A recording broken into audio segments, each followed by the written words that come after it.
Kuota Chikashi-san.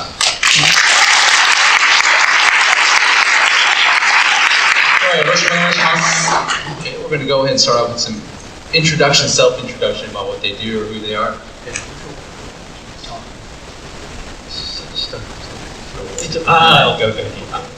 ワンパンマンで監督をやっている夏目です。I'm the director of One Punch Man, Natsumi Shingo. みんなワンパンマン見てくれましたか？ Have you guys all seen One Punch Man? Yeah! 楽しんでくれましたか？ Was it fun to watch? Yeah! 嬉しいです。すごい作った甲斐がありましたね。Man, this is totally worth it. I'm so glad I made it. 今日はちょっとワンパンマンアニメについて話そうとちょっとよろしくお願いします。Hoping we could talk about some One Punch Man today. So look forward to talking to you guys today. キャラクターデザインを創作画監督を担当した久保田親です。よろしくお願いします。My name is Chikashi Kuota. I am the Chief Animation Director and also in charge of the character design.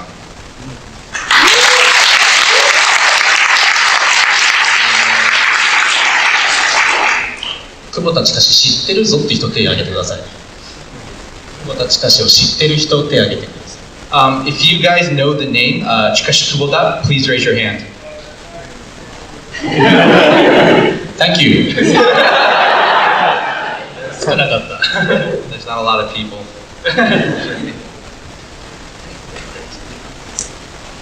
さて皆さんワンパンマンのコミックスは見てる方とかいますか？ Have you guys ever seen the One Punch Man comic/manga?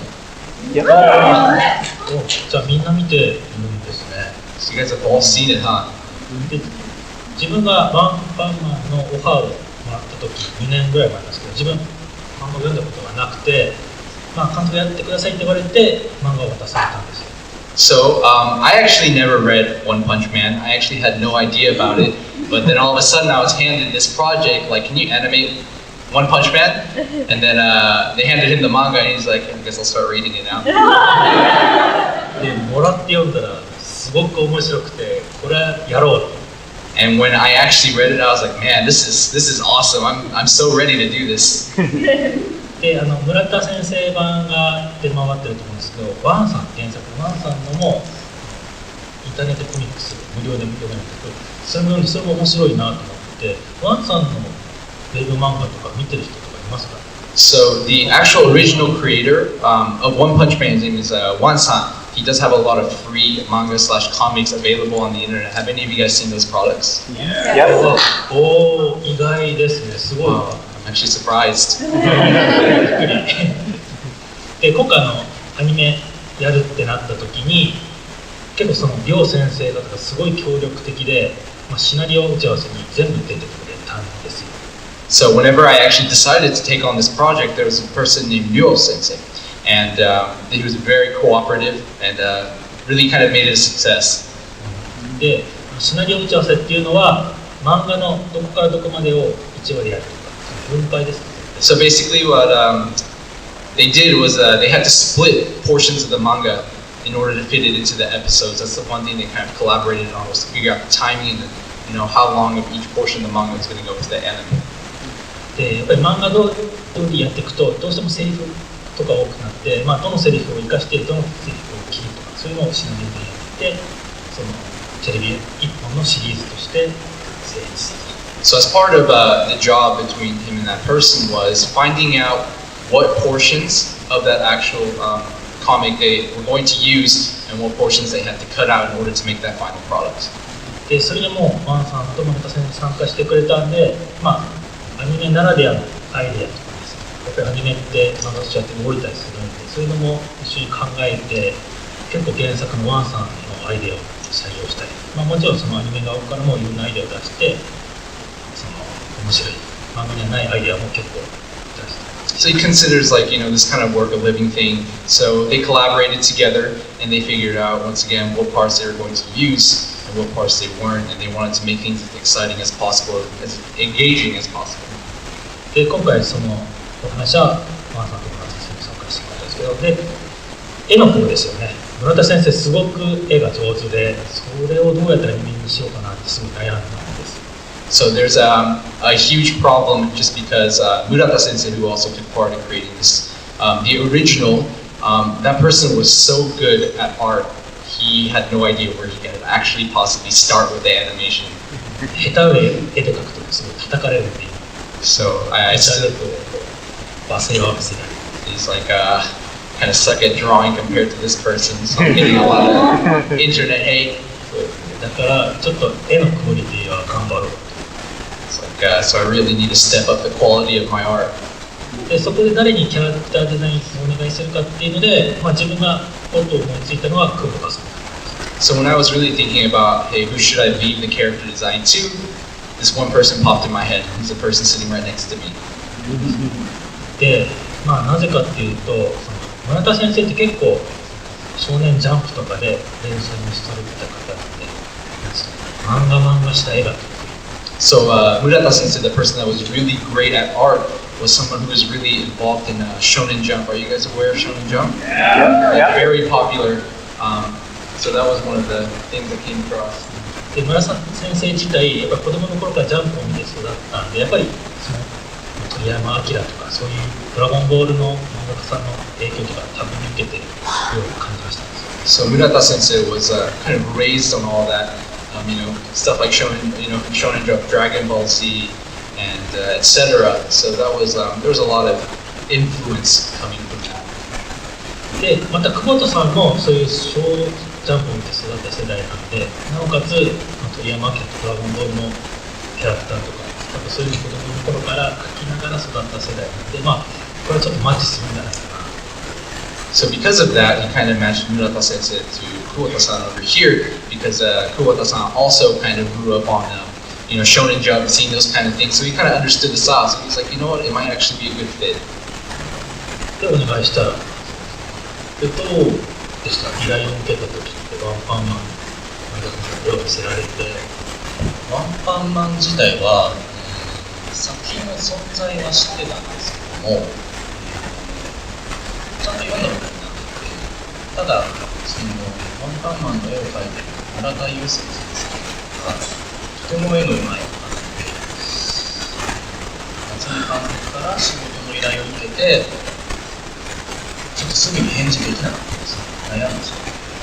So let me start off with what he said. So basically, he extended the job offer to Kubota-san right here, and he was like, basically, please take this job. And Kubota-san being raised on Shonen Jump, he was also aware of Murata Sensei, and he knew that that person was so good at what he does that he was like, I don't know if I can accept this right now. Am I ready? で実際その漫画をいただいて読んでみて、すごい面白かったので、絵を描くそのプレッシャーとかは全部抜きにして面白そうだからやってみようと思って参加しました。So before he actually received the invite to actually work on this project, he knew that the creation One Punch Man actually existed. He hadn't exactly read it, but when he actually received that request, he decided to read it. Same as Natsume's son. He was just like, this could be something exciting. It's like a lot of fun. I'm actually looking forward to doing something like this. で、そうですね。もう一つ、理由があって、それはその夏目監督がその一つ前に手がけているスペースダンディという作品で一緒にやってたんですけども、ワンパンマンのスタッフが割とスペースダンディのスタッフと重なっている人が多くて、スペースダンディがすごい面白い楽しい現場だったので、またああいう面白いフィルム作りができるんじゃないかっていう、そうですね、そういうワクワクがあったので、ぜひやりたいなと思います。So another reason that Kubota-san actually accepted this request was also because, have you guys ever heard of the anime series called Space Dandy? Yeah! Thank you. They both previously worked together on Space Dandy, and for Kubota-san, that was actually it was an amazing experience. Actually, right now, the One Punch Man series, it actually brought a lot of people that were animating Space Dandy as well, and he really enjoyed that, so he thought it would be nice to be able to work together with those people again, and that was another reason to kind of, help him into going on board with One Punch Man. そうですね、久保田さん以外にもスペースダンディのアニメーターがいっぱいワンパン参加しています。So Kubota-san actually has a lot of experience. I'm not really sure if you guys know. He's been in a lot of. He's been, he's contributed to, kind of provided his own special skill set to a lot of other animes. I'm not sure if you guys know. Do any of you guys know any of his other work? Oh, thank you. I remember you. それでワンパンの話に戻すと、カオさんキャラクターデザインやってもらって、村田先生が、監修という形で絵を見てもらってたんですよ。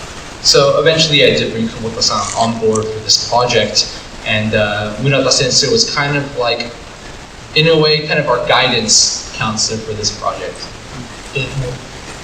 すごい、結構やっぱり村田先生すごい絵が上手なんで、すごい厳しいのかなと思ったんですけど、やっぱ久保田さんのデザイン上がりが素晴らしくて、一発 OK というか、全部素晴らしいですね。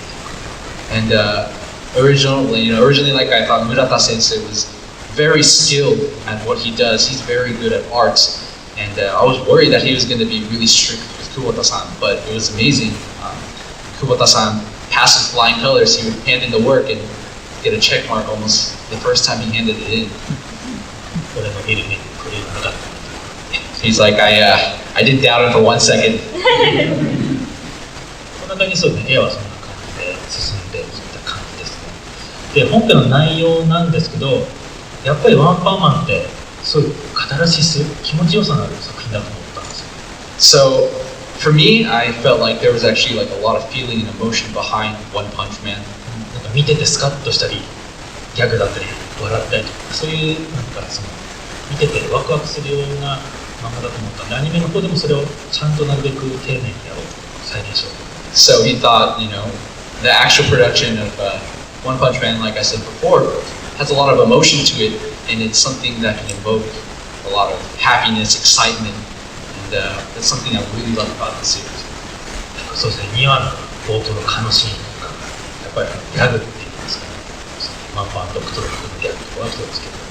So there's a lot of different types of humor in One Piece. There's a wry humor, just the straight out funny portions that he really enjoys. あとそうですね、無面ライダーとか。You guys know about Mumen Naida from the series, the guy on the mic? もう自分無面ライダー大好きなので。I love Mumen Naida. ひいきしました。ちょっといっぱい。Just very much like him. あとボロス、最初は12話のボロスはすごく感情に出てました。ボロスに勝ってもらいたいっていう気持ちでストーリーボードを書いてました。So he actually created the storyboard. You guys know the character Boros, right? Yes. He kind of created it wanting him to really win. 負けちゃって残念。But he lost, so.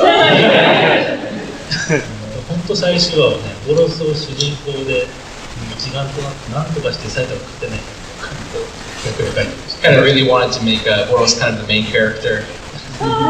漫画で読んでいた時はやはり白黒の紙の上で文字でストーリーが展開するじゃないですか。それがアニメになって声ですかね、その声が入ってセリフがついた時に役者さんたちが熱に入って演技がボロス頑張れみたいなことで。So originally with the actual original production, there was a lot of feeling, I guess you could say, a lot of feeling and emotion behind Boros. And even with the original production, they kind of really wanted Boros to win. 音楽も良かったですよね。ミュージックが盛り上がるミュージック。どうでしたかね。How did you guys feel about the music? Because I thought the music was like pump music. It pumped up. 結構今回音楽もね、頑張ろうと思ってでテーマを聞くともうロックかっこいい、とにかくかっこよさが出たっていう感張ったんですよ。So as far as the music goes, he was aiming for like the coolest thing possible. That's why he chose like a rock theme.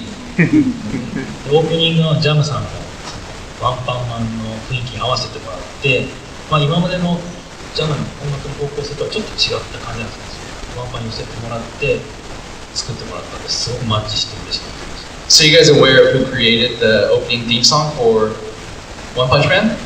Yeah.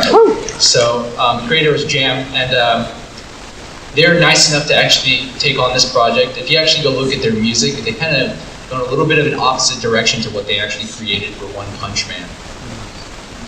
ですね。あとそうですね。あと作画のことでもそうかな。そうですか。はい。いいですか。Hi. So is it okay if we talk about the animation process as well? Yeah. アクション作画。今回アクション作画すごく頑張ってて。So as far as the action scene, man, we worked really hard on those. それが得意なアニメーターをたくさん呼んできて。So we called a lot of specialist action animators for this project. それすごくうまくいったなというのがありますね。で、そのアニメーターたちも、自分が今まで一緒にやってきた人とか、久保田さんが今までやってきた人とか、そういう古い仲間ですね。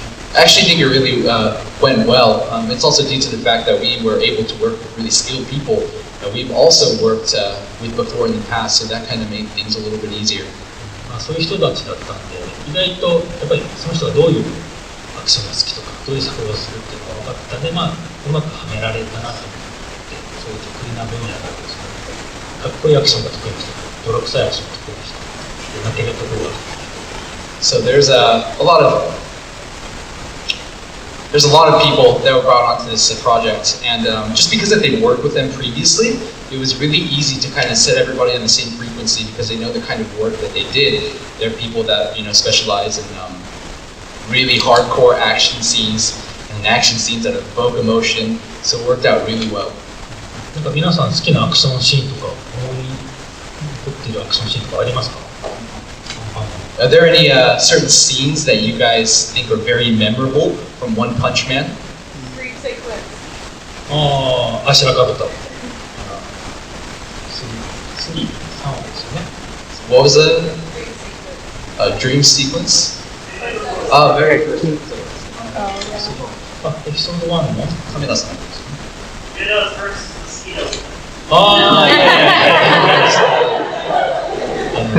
ベリーセクシー。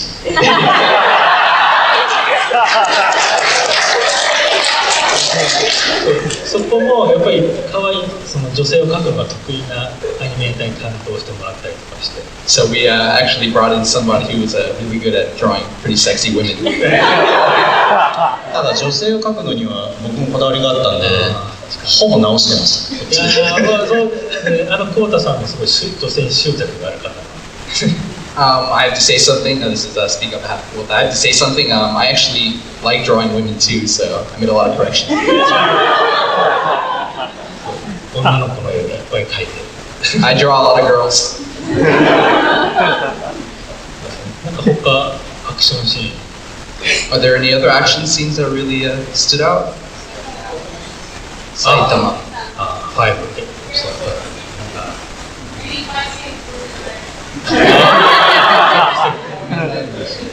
自分も好き。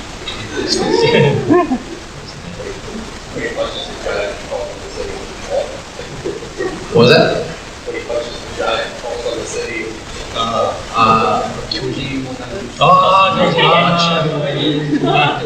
落ちて、すごい良かったですね。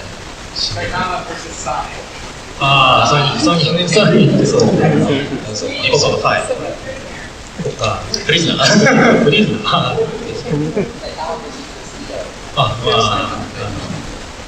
I like. He likes. I'm sure we know why he likes it. よかったです。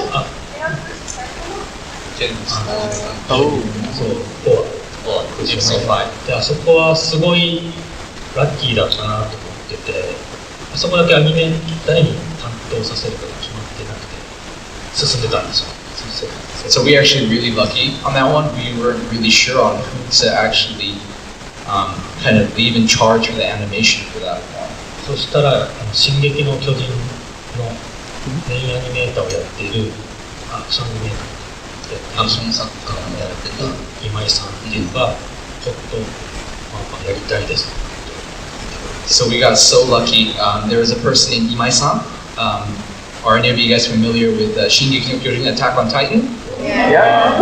So the main animator, main action animator for that anime series, animated that fight scene.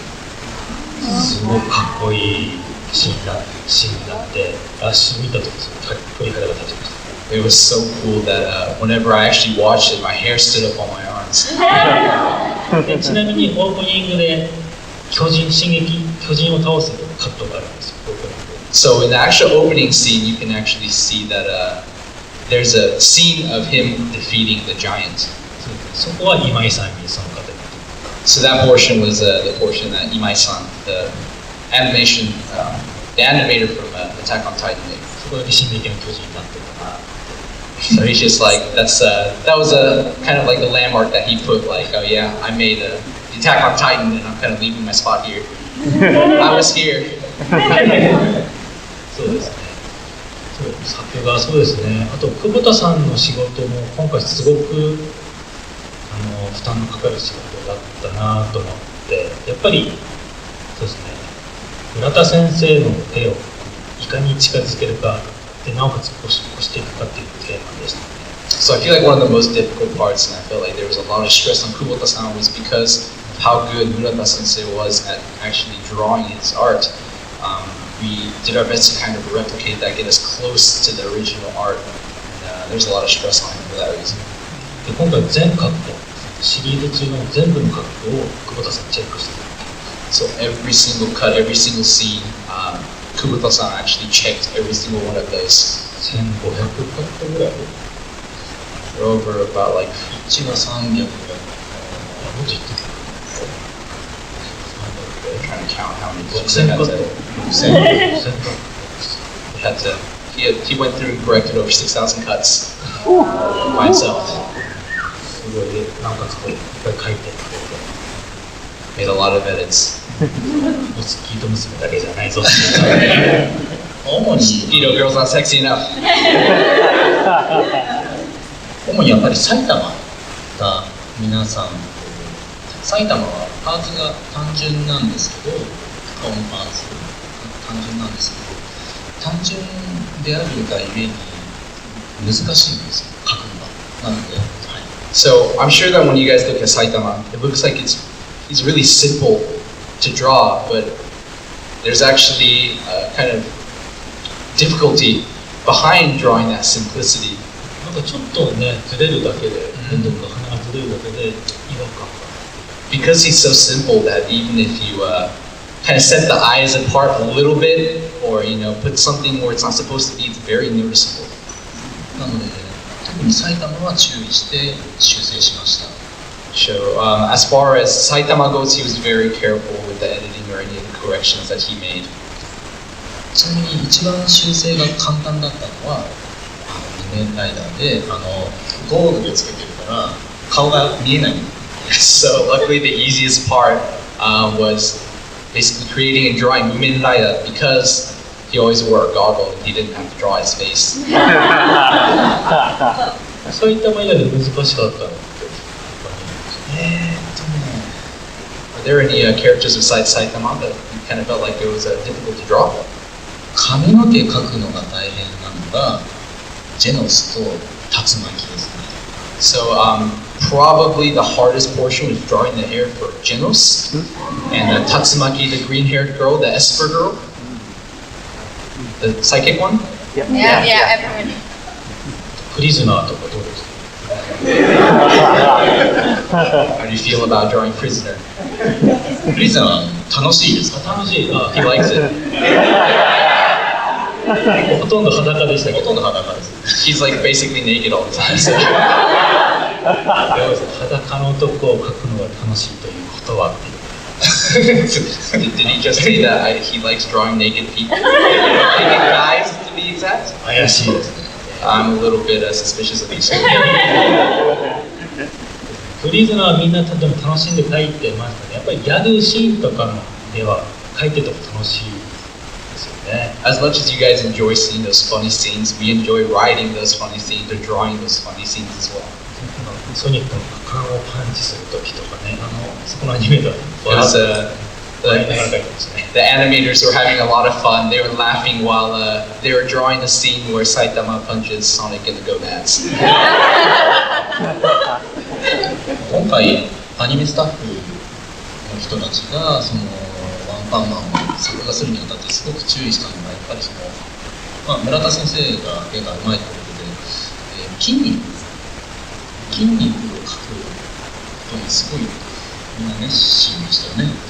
So one thing that they were really careful about also in this project was not only because Munata sensei was very skilled with their own arts, they were very careful with drawing every part of the muscle. アニメーターの机にみんなその筋肉の散歩の本とか、あとフィギュアとかいっぱいあって、もうなんか筋肉だらけですね。So basically, in order to get a good understanding about muscles, they had a lot of books as a reference to muscles, and they also had figures, so it was just muscles everywhere in the studio. アニメーター男ばっかりだったんですよ。スタッフが男ばっかりで、なおかつ筋肉のフィギュアとか写真に貼ってあって、ますます他の班からあいつら怪しいんじゃねえかっていうですね。So basically, almost the entire staff is males, and when you can imagine the entire studio being covered in like pictures of guys' muscles and things like that, you start to wonder if they're about to join the other side. 本当筋肉を描くっていうのはすごい難しくて、解剖図とか調べながらやって、なんかこう動くとこうねじれたりするんですよ。そういうのを計算しながら描くとなるとすごく難しかったですよね。難しかったですね。So that was really difficult. I'm sure you guys are aware the way you guys move your arms. Whenever you guys move your arms, there's always a cause and effect. So if you move your arm a certain way, the muscles respond in a certain way. So they needed to recreate that.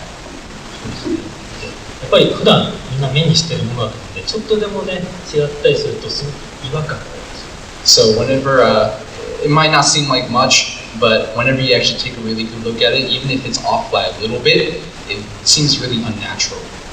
だから僕はいかに違和感なく見せるのとプラス迫力、やっぱり筋肉力強いとかそういうのがみんな頑張ってでもうまくいってましたね。みんな研究してただけあって、あんだけ裸男の裸見てただけあって上手に描いてました。 So luckily, all the work from staring at men's muscles paid off. And, trying to make it look as natural as possible. And, they all worked really hard to do that. でもまあそんな感じです。あとなんか話したいこととかありますか？ So they're like, is there something you wanted to talk about? Is there something you want to talk about? I think so. 質問とか質問聞きたいです。They're actually very curious about hearing some questions from you guys if you wanted to. So I'll first hand up right here. Okay. So when you look at the webcomic that One-Sign drew, it like how difficult was it to translate some of that into, the in the anime, the scenes are very detailed, whereas I think when One-Sign drew his webcomics, it was just kind of like a rough idea of what he wanted to do. So where was the difficulty, or how difficult was it to translate that and add that detail, fill in the blanks, so to speak? ワンさんを見てみたら、人間と比べて、ワンさんの原作のラフみたいなイメージですけど、どうやって、そうなんかディテールもどうやって、そこは、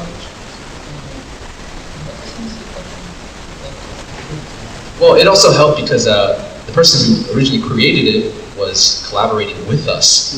So Murata Sensei was able to give us our input on how it would actually look a lot more detailed. So that definitely helped. Did we anticipate its popularity to us?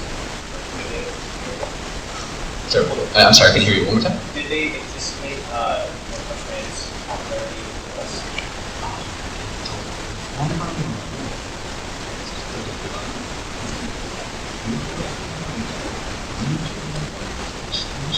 して掃除機してましたし、意識して作りました。 So they realized and they kept it in mind, knowing that it would be popular here, and that's why they created it. 2年前にこのイベントに出させてもらったんですよ。 So about 2 years ago, I don't know if you guys remember, I was here 2 years ago. スペースダンディの上映会を一緒にみんなで見たんですよ。 So I was part of a Space Dandy panel that I shared some. その時みんな一緒になって楽しんで見るっていうのを見たんですよ。 So just based off that experience, I could tell that everybody enjoyed watching this kind of thing together. やっぱり日本って結構独特で、アニメってこう一人で暗い部屋で見るような映像があるんですけど、 So in Japan, it's a little bit different. The idea of watching anime, you just kind of shut yourself in a small dark room and just watch it yourself. アメリカの人たちってみんなで見て盛り上がって楽しんで見るっていうのを見て、ちょっとこれは面白いなと思って、そういうのを意識してワンパンは作ったんですよ。ちょうどオファーを受けたのがその時だったので、ちょっとみんなで一緒に見て楽しめるものを作りたいっていう意識を、本気を置いてアニメ化しました。 That's actually quite an honor. So the people that were here 2 years ago, as part of the panel, was kind of an encouragement because it showed him, these people actually really enjoy watching this together. So it kind of gave him the confidence to actually make One Punch Man. なんかそれだったらあんまり日本では大ヒットが。そうなんですよ。Yeah, it is really good in Japan. 日本では、同時期におそ松さんというアニメが放送されていて、おそ松さんがすごい人気で、でもワンパンマンはアメリカですごい人気らしいぞっていうのを聞いてたので、今回はそれを確かめに来ました。 So there's also one person named Osomatsu-san, very talented person. He was the one that said that One Punch Man has become very, very popular. So they came back to test that theory and to confirm. だから反応が良かったらすごく嬉しいです。 I'm so glad the reaction is so great. Yes, sir? How does the production of One Punch Man differ from Space Dandy? Were there different challenges? Space Dandy?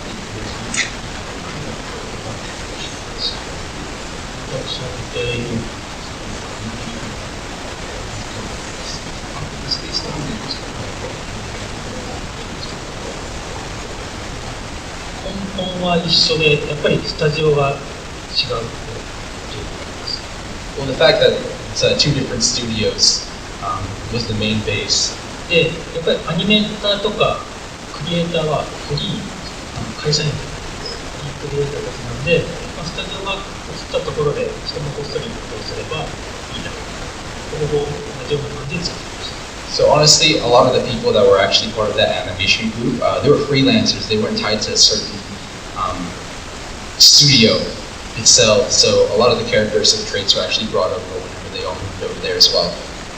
なので、スペースダンディはボンズさんが作られて、ワンパンマンはマットハウスなんですけど、本当に中心メンバーは同じ人が So Space Dandy was directed and created by a person named Bonzi-san, and they moved over, and now they're with Madhouse Studio. And as far as the staff is generally pretty much the same. So it's kind of centered around the same idea.